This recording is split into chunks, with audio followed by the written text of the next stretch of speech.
saya Esti Handayani sebagai perawat 1. Halo, saya Nurusida sebagai perawat 2. Halo, saya Atia sebagai perawat 3. Hai, saya Dian Gaida sebagai perawat 4. Halo, aku Indah sebagai ibu hamil 1. Halo, aku Yesi sebagai ibu hamil kedua. Halo, aku Isma sebagai ibu hamil ketiga. Halo, aku Fandi Amida sebagai ibu postpartum 1. Halo, saya Lisa Isa sebagai ibu postpartum 2. Halo, aku Putri sebagai ibu postpartum 3.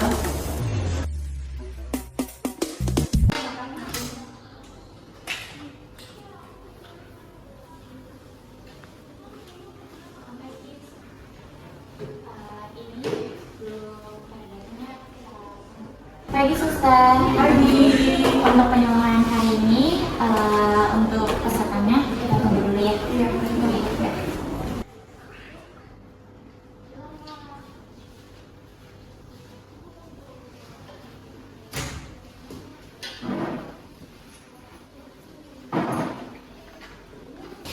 Sus, ini pesertanya udah datang semua belum ya? Kita tunggu 15 menit lagi ya sus.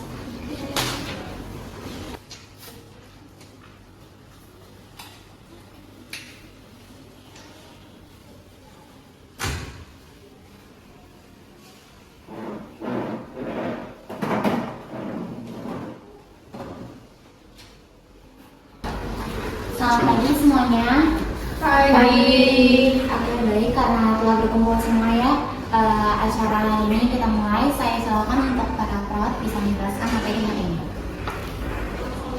Baik, selamat pagi ibu-ibu semua. Perkenalkan, saya perawat Hani dan rekan-rekan saya ada perawat Ana, perawat Nadira, dan perawat Nadia. Tujuan kami di sini yaitu untuk menyampaikan materi infeksi postpartum. Ibu-ibu apakah sudah pernah mendengar infeksi postpartum itu apa? Saya belum pernah mendengar istilah itu, Sus. Sama saya juga belum pernah mendengar istilah itu loh. Saya sudah pernah mendengar tapi saya belum terlalu paham. Jadi ibu-ibu, infeksi postpartum itu adalah infeksi yang terjadi setelah melahirkan yang dapat menyerang rahim, luka operasi, payudara atau saluran kemih, kedewasaan atau kebersamaan dalam pergaulan. Jadi Sus, untuk tanda dan gejalanya apa saja ya? Baik, untuk gejalanya, yang pertama ada demam 38 derajat Celcius, yang kedua ada nyeri pada perut bagian bawah atau panggul, yang ketiga ada cairan nifas berbau tidak sedap, yang keempat ada luka jahitan merah, bengkak atau bernanah ya. Baik, izin melanjutkan. Nyeri saat buang air kecil, terus ada keputihan abnormal yang berwarna kuning, hijau, berbau selama 2 hari berturut-turut. Seperti itu ya Sus.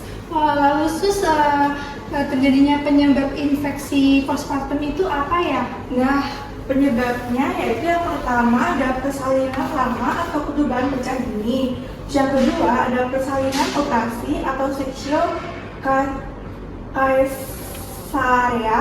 Yang ketiga ada anemia atau diabetes gestasional. Yang keempat ada pemeriksaan vagina yang terlalu sering. Yang kelima, kebersihan diri yang kurang baik. Sus, kenapa luka operasi dan luka perineum bisa menyebabkan seseorang infeksi postpartum? Nah, pertanyaan yang bagus. Karena luka operasi dan luka postpartum itu dapat menjadi pintu masuk bagi kuman dan bakteri ya, sehingga meningkatkan risiko infeksi postpartum karena pembukaan dan kerusakan jaringan dapat memungkinkan bakteri dan kuman dapat berkembang secara pesat ya. Gitu ya Sus. Ya. Baik ibu-ibu, infeksi postpartum dapat dicegah dengan cara mencuci tangan sebelum dan sesudah menyentuh area luka, terus mandi 2 kali sehari dengan sabun yang lembut. Lalu bersihkan perineum dari depan belakang setelah BAB atau BAK, dan selanjutnya ganti pembalut setiap 4-6. Apakah ada cara untuk mencegah postpartum Sus? Tentu ada Ibu, contohnya itu kita bisa melakukannya dengan personal hygiene, terus mengganti pembalut secara rutin dan menjaga pola makan atau mengonsumsi makanan yang bergizi dan seimbang. Oh begitu ya Sus. Iya. Kasih. Sus, saya mau tanya, apakah ada secara tradisional untuk mencegah infeksi postpartum? Tentu ada dong Ibu. Caranya yaitu menggunakan air rebusan daun sirih atau binahong untuk membersihkan perineum. Yang kedua yaitu konsultasikan dengan tenaga kesehatan sebelum mencoba metode tradisional ya Bu. Baik. Tetapi perlu diingat juga untuk tetap kontrol ke dokter supaya mendapatkan pengobatan yang tepat. Cara yang lain juga bisa menggunakan betadine dengan langkah-langkah yang pertama yaitu mencuci luka menggunakan air dan sabun. Yang kedua mengeringkan menggunakan handuk steril lalu oleskan betadine menggunakan kapas atau cotton bud.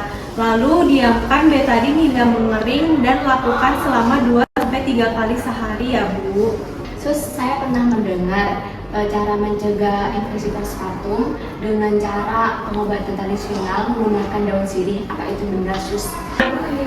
Betul Ibu bisa menggunakannya dengan langkah-langkah yang pertama rebus daun sirih merah, lalu gunakan air rebusnya sebagai obat ya Ibu untuk membersihkan luka luar perineum atau luka operasi secara teratur 2-3 kali sehari ya Ibu. Tetapi perlu diingat juga untuk kita selalu mengonsumsi makanan yang kaya akan protein seperti daging, ikan, telur itu dapat mencegah terjadinya infeksi dan dapat mempermudah dan mempercepat pemulihan pada ibu postpartum ya Ibu. Baik ibu-ibu semua, materinya sudah selesai. Apakah ada yang mau ditanyakan lagi? Tidak ada Sus. Baik, jika tidak ada pertanyaan lagi, saya kembalikan ke moderator. Baik Ibu-ibu, untuk acara terakhir di sini para perawat akan menjelaskan ulang secara singkat mengenai materi hari ini berdasarkan poster ya. Silakan. Yang pertama yaitu ada penjelasan infeksi postpartum. Infeksi postpartum adalah infeksi yang terjadi setelah melahirkan yang dapat menyerang rahim, luka operasi, payudara atau saluran kemih, kedewasaan atau kebersamaan dalam pergaulan. Nah, untuk tanda gejalanya yang pertama ada demam 38 derajat, terus ada nyeri pada bagian perut bawah atau panggul. Yang ketiga ada cairan nifas berbau tidak sedap. Yang keempat ada luka jahitan merah, bengkak atau bernanah. Yang kelima ada nyeri saat buang air kecil. Yang keenam ada keputihan abnormal berwarna kuning atau hijau, berbau 2 hari berturut-turut. Lalu selanjutnya ada faktor risiko infeksi postpartum, diantaranya yaitu persalinan lama atau ketuban pecah dini, terus persalinan operasi, sesar contohnya, terus ada anemia atau diabetes gestasional, ada juga pemeriksaan vagina yang terlalu sering, terus ada kebersihan diri yang kurang baik. Untuk pencegahannya pada infeksi postpartum yaitu ada dengan cara menjaga kebersihan diri, mencuci tangan sebelum dan sesudah menyentuh area luka, mandi 2 kali sehari dengan sabun dengan lembut, kemudian bersihkan perineum dari depan ke belakang setelah BAK atau BAB, kemudian ganti pembalut setiap 4-6 jam. Kemudian ada istirahat dan kontrol rutin, yaitu ada tidur yang cukup untuk pemulihan optimal. Kemudian ada datang ke fasilitas kesehatan untuk kontrol pasca persalinan. Baik, izin melanjutkan untuk pola makan yang sehat. Konsumsi makanan bergizi seperti protein, vitamin, dan mineral. Perbanyak air putih untuk hidrasi. Selanjutnya untuk perawatan tradisional yang aman, gunakan air rebusan daun sirih atau binanhong untuk membersihkan perineum.